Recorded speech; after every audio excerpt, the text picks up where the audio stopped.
ہے اور پھر یہ پہلی چیز آئی ہے اور 23 سال تک ایک نبی کو کیسے آتش دیر پر رکھا ہے. صبح و شام اس نبی نے ہے اس کے ساتھیوں نے اللہ کے حکم کے لیے کیا کیا ہے. جو ہزاروں کا مالک تھا, سب سے بڑی تاجرہ ان کی بیوی ہے. اور 13 سال کی مکے کی زندگی کے بعد جب بخاری بیان کرتے ہیں یہ آئے ہیں دوپہر میں حضرت ابوبکر کے گھر میں شادی ہو چکی تھی حضرت عائشہ سے, لیکن ابھی شادی نہیں ہوئی تھی. سب آئے ہیں اور اس کے بعد جو خبر دی ہے سب پریشان ہو گئے کہ ایسا کون سا وقت کبھی نہیں آتے تو این دوپہر میں کہا ہے کہ ابوبکر گھر سے جو لوگ کوئی غیر ہو اس کو نکال دو. کہیں آپ کون غیر ہے؟ یا تو آپ کی وہ بیوی ہے باقی سب اپنے صدارت نے کہا کہ اب مجھے حکم ملا ہے کہ میں بھی ہجرت کر جاؤں اور میرے ساتھی نبی نے جس میں. تو ابوبکر نے پوچھا اور میرے لیے کیا میں آپ کے ساتھ میں بھی جاؤں گا؟ آپ نے کہا یہ سننا تھا. حضرت اسما بیان کرتی ہیں بخاری کی حدیث میں کہ مجھے تعجب ہو رہا تھا اپنے باپ کے اوپر یہ کون سی بات ہے کہ رونا شروع کر دیا.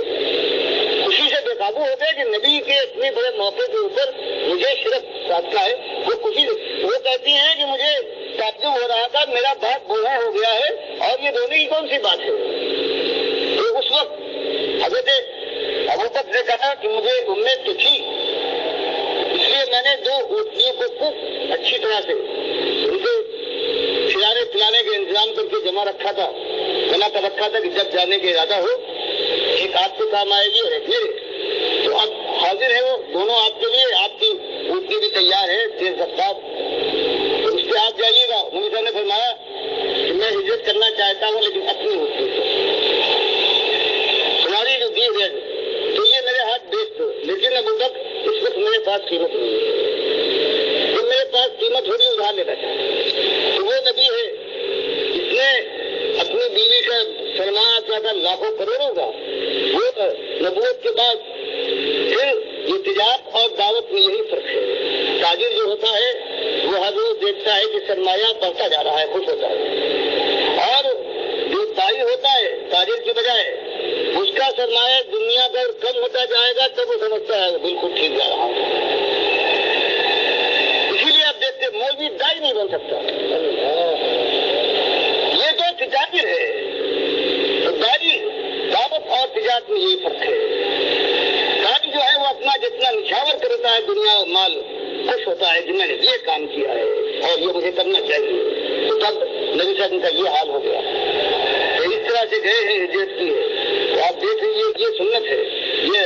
اور پھر اس کا بدلہ بھی اللہ کے یہاں وہ بدلہ ہے کہ نبی صاحب فرماتے ہیں جو مالک فرماتا ہے کہ عادت العبادیت صالحین نالا عین الرات ولا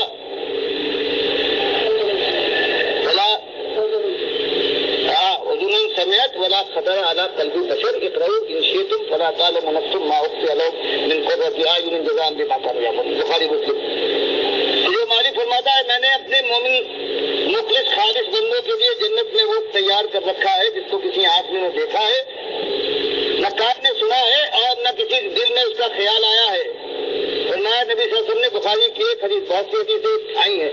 ایک حدیث میں آیا ہے کہ اللہ نے کتنا بتا دیا جنت میں یہ ملے گا یہ ملے. فرمایا یہاں اس کا ذکر ہے جس کا قرآن و حدیث میں ذکر نہیں ہے. وہ مالک فرماتا ہے وہ ہم اس کے علاوہ ہے مزید. یہ مزید ہے جس کے لیے مالک فرماتا ہے. تو وہ ایک ایمان کے اوپر ایک جھوپڑی والا ہو یا ایک محل سے اترنے والا ہو, اللہ کو ایک مان لے, اس کے سامنے سر جھکا دے, تاغوت کی نشانی کرنے کے بعد ایمان کی دعوت دے, شرک کو کھول کھول کر بیان کرے, پھر کوئی گالیاں دے, کسی کا جیسے اور مارا جائے, بال بچوں کو گیا نکالا گیا, معلوم ہوا مال نہیں ہے, غریب ہو رہا ہے, گوشت کھاتا تھا روٹی میسر نہیں. اللہ کے پروردگار تیری مہربانی ہے کہ تو نے مجھ سے یہ کام دیا. پھر عزت کے مقام میں آئے اور پھر اللہ اس کی زندگی میں وہ دعوت لے آئے فیضا ہم فریقان یختصمون کی دعوت کھل کر آ گئی ہے. قوم 2 حصوں میں بٹ گئی ہے, ایک دوسرے کے دشمن ہے اور کس کے لیے ہزاری خصمان ختم ہو کے رکھ گئی.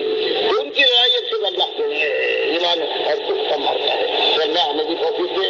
اور لیکن اس کے نشان ہے راہ یہ ہے اگر کوئی تاجر ہو دنیا بھی بنانا چاہے اور اس کے بعد کہتے ہم دین کی کام بھی کر رہے ہیں دنیا اس وقت لگے گی جب دین کے لیے لگے گی اللہ کا دین دے. اور اس کے بعد انشاءاللہ اس کے بعد دوسرا معاملہ ہے اس کے آگے کے بعد یہ مغرب کی نماز کے بعد. میرے پیارے بھائیوں، یہ بہت ہی مختصر علمی بیان ہے، علمی نکتے ہیں ڈاکٹر مسعود الدین عثمانی رحمۃ اللہ علیہ جو سامنے لائے ہیں، کوئی اور نہیں لایا ہے. اسی لیے ہمیں ڈاکٹر مسعود الدین عثمانی رحمۃ اللہ علیہ سے محبت ہے، کیونکہ ان کا دل اللہ نے کھول دیا تھا. اس بیان کے اندر دعوت اور تجارت کا فرق بیان کیا گیا ہے. دائی میں اور تاجر میں کیا فرق ہے، یہ بہت زبردست علمی نکتہ ہے میرے پیارے بھائیوں، جو میں اپنے بھائیوں کے سامنے ذرا اور اس کی نشاندہی کرنا چاہ رہا ہوں جو میں سمجھا ہوں. سب سے پہلے اس بیان کے اندر جو ابو بکر صدیق رضی اللہ تعالیٰ کا مقام ہے وہ بیان کیا گیا. حالانکہ بہت ہی وہ امیر تھے، تاجر تھے، اور یعنی ایمان سے پہلے جب یہ دعوت اٹھی اس سے پہلے ایک بہت بڑا مقام تھا ان کا اپنے معاشرے کے اندر. لیکن جب ایمان کی دعوت اٹھی آمنو بربکم فآمنا، کہ اپنے رب کے اوپر ایمان لے، اور سب سے پہلے ایمان لانے والے جو ہیں وہ ابو بکر صدیق ہیں. اس انداز سب سے پہلے ساتھ دینے والے دوست بھی تھے نبی علیہ السلام کے، اور بالکل اعتماد کیا ہے انہوں نے. یعنی مردوں میں سب سے پہلے ابو بکر صدیق ہیں، خواتین میں خدیجہ رضی اللہ تعالیٰ عنہ ہے، اور بچوں میں علی رضی اللہ تعالیٰ عنہ، اور غلاموں میں یعنی جس طریقے سے آگے وہ بات بڑھی ہے بلال رضی اللہ تعالیٰ عنہ. اس طرح یہ بہت بڑا درجہ ہے. اور پھر جو دیکھیے کتنی بڑی ان کو سعادت ملی، اور خوشی سے رو پڑے ہیں کہ جب جیسا پتہ چلا کہ نبی کے ساتھ ہجرت کرنے کا مجھے موقع مل رہا ہے. نبی کے ساتھ ہجرت کرنا کوئی معمولی عمل ہے، یہ وہ عمل ہے جس کے بارے میں عمر بن خطاب کہا کرتے تھے کہ اگر ابو بکر میری زندگی کے سارے اعمال لے لے اور صرف یہ ایک عمل مجھے دے دے کہ جو نبی کے ساتھ انہوں نے ہجرت کی ہے اور وہ غار میں رہے ہیں، وہ سارا معاملہ جو واقعات پیش آئے ہیں، یہ عمل مجھے دے دے اور میری پوری زندگی کے اعمال لے لے. اللہ اکبر. عمر بن خطاب کے اعمال دیکھیں اور ان کا فہم و فراست دیکھیں. ابو بکر صدیق کا ایسے نمبر 1 نہیں ہے. اور دوسرا ان کا وہ عمل بہت پسند تھا کہ وہ جو منکرین زکوٰۃ کے خلاف جو انہوں نے کہا تھا میں اکیلا لڑوں گا، کوئی بھی نہ اگر میرا ساتھ دے میں اکیلا لڑوں گا. جو اگر اونٹ پہلے دیتا تھا اب نکیل نہیں دیتا ہے، کہتا ہے رسی اپنی لے کے میں اس کے خلاف بھی جہاد کروں گا. تو یہ ان کا ایسا عزم تھا کہ یہ دوسرا وہ عمل ہے جو عمر بن خطاب کہتے بس اگر یہ عمل مجھے دے دیں تو اس کے بعد میں اپنی پوری زندگی کے عمل دینے کے لیے تیار ہوں. پھر دوسرا نقطہ اس میں عبداللہ بن عباس رضی اللہ تعالیٰ بہت کم عمری میں عمر رضی اللہ تعالیٰ کو اپنی شورا کے اندر رکھتے تھے اور بتایا علم والے ہیں، علم والے کی اہمیت ہے، علم وہ جو اللہ کا بندہ بنائے، یہ چیز ہے. اور پھر ڈاکٹر صاحب نے بڑا زور دیا اس بات کے اوپر کہ مولوی کبھی دائی نہیں بن سکتا. مولوی کیونکہ مولوی کا پیٹ دین کے ساتھ لٹکا ہوا ہے، جو دین سے کھاتا ہے، کماتا ہے، دین سے فائدے اٹھاتا ہے اپنے دنیاوی، وہ دائی کیسے بن سکتا ہے؟ وہ کبھی دائی نہیں بن سکتا ہے. تو دائی جو ہوتا ہے وہ مال لگاتا ہے اور خوشی محسوس کرتا ہے، اور اس وجہ سے اگر اس کا کوئی مقام چلا جائے، کوئی بڑی عہدہ چلا جائے، نوکری چلی جائے، مال چلا جائے، معاشرے میں نکو بن جائے، اور پہلے جو سلام کے لیے ہاتھ اٹھتے تھے اب وہ گریبان کے لیے جانے کے لیے تیار ہیں، اگر اس یہ انداز ہو جائے تو اس کے بعد پھر کہتا ہے وہ دل کی گہرائی سے کہ مالک تیرا شکر ہے، تو نے مجھے اپنے دین کے لیے چنا ہے، تیرا کتنا احسان ہے میرے اوپر، میرا کوئی احسان نہیں دین کے اوپر، مالک تیرا احسان ہے کہ تو نے مجھے چنا ہے، اتنی بڑی دنیا کے اندر میرے اوپر نگاہ پڑی ہے، مالک میں شکر گزار ہوں، مالک قائم رکھنا. اس انداز سے یہ ایک علمی نکتہ ہے. اب میں جماعت کے اندر جو فطور آیا ہے اس کی یہی وجہ میں آپ کو بیان کرنا چاہتا ہوں میرے بھائیوں. ان کے اندر وہ چیز آ گئی ہے جو نہیں آنی چاہیے تھی. اس کی چند مثالیں میں آپ کو دوں گا، باقی آپ خود سمجھ لیجئے گا.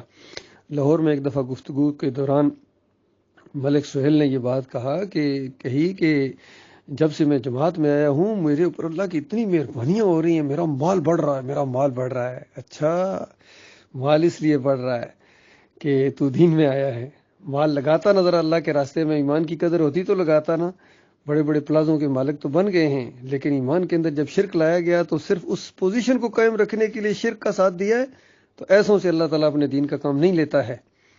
اسی طرح دوسرے ہمارے کراچی کے جو ساتھی ہیں شمیم احمد صدیقی صاحب، ان کو بھی اللہ نے بڑا مال دیا، اور بڑا مال جب انہوں نے لگایا تو سمجھ رہے تھے کہ میں بڑا غنی اور میں بڑا سخی بن گیا ہوں، میرا مقام وہ ہو جائے گا جس طرح صحابہ میں گویا عثمان رضی اللہ عنہ کا تھا یا عبد الرحمن بن عوف کا تھا، وہ بھی بڑا مال لگاتے تھے بھائی، وہ مال لگاتے تھے لیکن ان کی نگاہ ایمان خالص کے اوپر تھی، ایک لمحے کے لیے بھی اس ایمان سے ہٹنے کے لیے وہ تیار نہیں تھے۔ انہوں نے مال لگایا تھا اللہ کے دین کے لیے، اللہ کے وقار کو اونچا کرنے کے لیے، اور انہوں نے مال لگایا تھا اپنی پوزیشن بنانے کے لیے۔ وہ پوزیشن بس قائم رہے، چاہے شرک آئے، جو مرضی آئے، کفر آئے، سجدہ تعظیمی کو پیش کیا گیا ان کے امیر نے، اور خود کہتے ہیں کہ یہ جھوٹا آدمی ہے، پھر بھی اسی کا ساتھ دیتے ہیں، کیونکہ اگر آج یہ ایمان خالص کی طرف آ جائیں تو وہ جو ایک جھوٹا ایک نام بن جاتا ہے اپنے معاشرے کے اندر، اس کے اوپر چوٹ پڑتی ہے، اور یہ نفس موٹا اس کو برداشت نہیں کر سکتا ہے۔ بلکہ ان کے قریبی لوگ جو میری طرف آ رہے تھے، یعنی ایمانداروں کی طرف آ رہے تھے، ان کو بھی انہوں نے منع کیا، پابندیاں لگانے کی کوشش کی کہ خبردار ارشد کا ساتھ نہ دینا۔ اچھا، ارشد نے کیا کوئی اپنا معاملہ کیا تھا، کوئی ذاتی معاملات تھے؟ ارشد نے اللہ کے وقار کے لیے یہ آواز اٹھائی ہے، اپنے دین کے لیے، ایمان کے لیے، اور منع کیا تھا ان کو کہ دیکھو تبدیلی نہ لاؤ اپنے اندر، یہ ایمان کی شمع روشن ہو گئی ہے، اس کے اوپر قائم رہو۔ مجھے یاد ہے یہ فیصل صاحب نے کہا تھا، جو مسلم اکیڈمی کے ٹیچر ہیں، پوچھ لیجئے اگر کسی کو شک ہو اس طرح کی باتوں میں، انہوں نے کہا ارشد صاحب یہ ذرا جماعت میں بے چینی ہے کہ پہلے دیکھو یعقوب لوگوں کا گروپ نکل گیا، اس طرح لوگ نکلیں، اب ارشد کے ساتھی بھی اگر نکل گئے، یعنی ارشد اگر گروپ بنا کے علیحدہ ہو گیا تو پھر کیا ہو جائے گا؟ تو فیصل صاحب کہتے ہیں میں نے ان کو بتایا کہ ارشد کا معاملہ دوسروں کی طرح نہیں ہے، دوسرے نکلے تھے اختلاف کر کے اپنی جماعت سے اور ایمان عقیدے سے، ارشد کہہ رہا ہے کہ کیوں ہٹ رہے ہو، وہ اس پر زور دے رہا ہے کہ ہٹ کیوں رہے ہو اس ایمان عقیدے سے، یہ معاملہ ہے، یہ فرق ہے۔ تو میں نے ان کو دعا بھی دی، میں کہ اللہ تعالیٰ آپ کو جزائے خیر عطا فرمائے، آپ نے بالکل صحیح بات کہی ہے۔ لیکن یہ اور بات کہ اب وہ خود بھی شاید اس پر قائم نہیں ہیں، کیونکہ نوکری نہ چلی جائے مسلم اکیڈمی کی، تو یہ معاملات ہیں۔ اللہ کے بندو، ایمان سب سے آگے ہے۔ تو الحمدللہ ہم دائی ہیں، ہم ڈاکٹر صاحب رحمۃ اللہ علیہ کے، ڈاکٹر عثمانی رحمۃ اللہ علیہ کے ساتھی ہیں، اور ہم اس ایمان کی شمع کو انشاءاللہ بجھنے نہ دیں گے۔ ہم نے کبھی تعداد کی طرف نہیں دیکھا، نہ انشاءاللہ دیکھیں گے، نہ کسی کے وسائل کی طرف، نہ کسی اونچے نیچے کا خیال کیا ہے۔ ایمان کی بات ہے، کسی پر چوٹ لگے، کوئی ناراض ہو، یہ کلیہ ہاتھ میں آ گیا ہے، اور چھوٹے اور بڑے کا لحاظ کیے بغیر جو ایمان کا سچا ساتھی ہے، مومن بھائی ہے، وہ سر کا تاج ہے، چاہے غریب ہے، چاہے امیر ہے، چاہے کراچی کا رہنے والا ہے، چاہے لاہور کا ہے، چاہے بلوچستان کا ہے، چاہے افغانستان کا ہے، چاہے امریکہ کا ہے، چاہے انگلینڈ کا ہے، چاہے سعودی عرب کا ہے یا بحرین کا ہے، سب کے ساتھ الحب للہ والبغض للہ، صرف اللہ کے لیے محبت ہے، کوئی ہمارا نہیں ہے جو ہمارے مالک اور خالق کا نہیں ہے، اور جو ہمارے مالک اور خالق کی عزت کرنے والا ہے وہ ہمارے سروں کا تاج ہے، وہ سواری کرے میں رکاب تھاموں، ایسوں کی جوتیاں سیدھی کرنا بھی میں یقین کرو اپنے لیے فخر محسوس کروں گا۔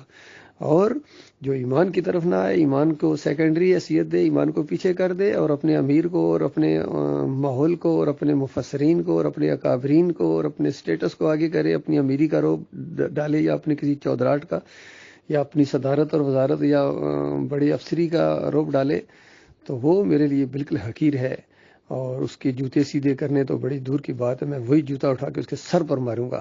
کوئی عزت نہیں ہے کسی ایسے بندے کے جو ایمان کا دشمن ہے، ایمان کے خلاف ہے۔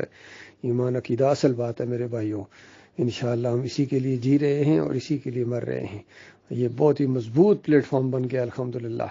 ہم نے 6-7 سال کوشش کی ہے، جتنے یہ گروپ علیحدہ ہوئے ہیں، آخر میں آ کے خاص کر جن کے عقیدے کے اندر اتنی بڑی خرابی نہیں آئی ہے، تو ان سے ہمیں شروع میں کچھ امید تھی کہ یہ ایمان خالص کی طرف آئیں گے، چونکہ جماعت سے نکلے تھے کچھ اختلافات کر کے، تو چلو اب محمد حنیف کا معاملہ تو ختم ہو گیا، اس نے اپنی مذہبی خودکشی کر لی، تو اس کے ساتھ ہمارے اتنے لڑائی جھگڑے تھے، تو اب وہ تو گیا، ختم ہو گیا، تو اب جماعت تو اپنی جگہ قائم ہے، تعداد بے شک کم ہو گئی ہے، تو واپس آ جاؤ، اس پلیٹ فارم کو مضبوط کرو، ڈاکٹر صاحب کے ساتھی بنو، اصلی ساتھی بنو، اصلی مومن بھائی بنو۔ تو اس کے بعد ان کے اپنے مفادات ہیں، چاہے یہ اختر بیگ ہو، دائیو ہو، میں نے بڑے قریب سے ان کو جا کے دیکھا ہے، اور یعقوب علی کو تو بہت پہلے سے میں جانتا ہوں، سرفراز کو اور فیاض محمود باجوہ کو میرے سے زیادہ کون جانتا ہے، تو یہ سارے ہیں، پھر بدر صاحب کے بچے ہیں، یہ سارے دنیا دار قسم کے لوگ ہیں، یقین کرو یہ دائی نہیں ہیں، یہ دائی نہیں ہیں، اگر کبھی ان کا ایمان عقیدہ ٹھیک بھی ہو جائے تب بھی یہ عام مومن تو ہو سکتے ہیں لیکن دائی نہیں ہو سکتے ہیں۔ اور یہ تو میرے سامنے بیٹھے ہوئے، جو فتح والا کی مسجد میں نے ان کو کہا تھا، یہ دونوں بدر صاحب کے بچے، عبید الرحمان صدیقی اور عماد الرحمان صدیقی اور فیاض محمود باجوہ وہاں بیٹھے ہوئے تھے، اور کتنے لوگ بیٹھے ہوئے تھے، سامنے بیٹھے ہوئے تھے، میں نے ان کی آنکھوں میں آنکھیں ڈال کے کہا تھا کہ ڈاکٹر صاحب کے بیٹے کے تم سالے تو ہو سکتے ہو لیکن ڈاکٹر مسعود الدین عثمانی رحمۃ اللہ علیہ کے ساتھی نہیں ہو سکتے ہو. تمہارا انداز ہی اور ہے، تمہاری سوچ ہی اور ہے، تمہارا معیار ہی اور ہے. مخلص مومنوں سے تم نفرتیں کرتے ہو، پروپیگنڈے کرتے ہو، اور دنیاوی مفادات جہاں نظر آ جائے وہاں تمہاری رال ٹپکتی ہے. کوئی ایک ہڈی تمہاری طرف حقارت کے ساتھ پھینک دے تو اس کو جا کے چوستے ہو، سونگھتے ہو. تمہارا کیا تعلق ہے اس دعوت کے ساتھ؟ اس دعوت کے ساتھ بڑی غداری کی ہے تم لوگوں نے، سب نے کی ہے. یہ اس وقت یہ جو گروپ علیحدہ ہوا تھا، سرفراز اور یہ فیاض محمود باجوہ کی سازش کی وجہ سے حکیم رمضان اس میں تھا، اس میں بدر صاحب کود پڑے تھے، اور سب نے ان کا یہ جو جتنے آج باغی ہیں انہوں نے ساتھ دیا تھا ایمان خالص کے مقابلے میں. اور آخر میں آ کے محمد حنیف نے تو وہ گل کھلائے، اس نے تو ایمان کے اندر ہی آ کے خنجر گھونپا ہے، اپنی ناک کو آگے کیا ہے، اور ایمان اور توحید کو اور قرآن کو پیچھے کر دیا اس نے.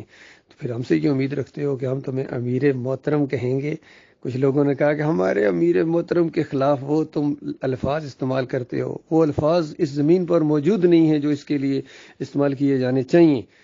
بس اتنا ہی کافی ہے کہ یہ طاغوتوں کی لسٹ میں اس کا نام اب آ گیا ہے.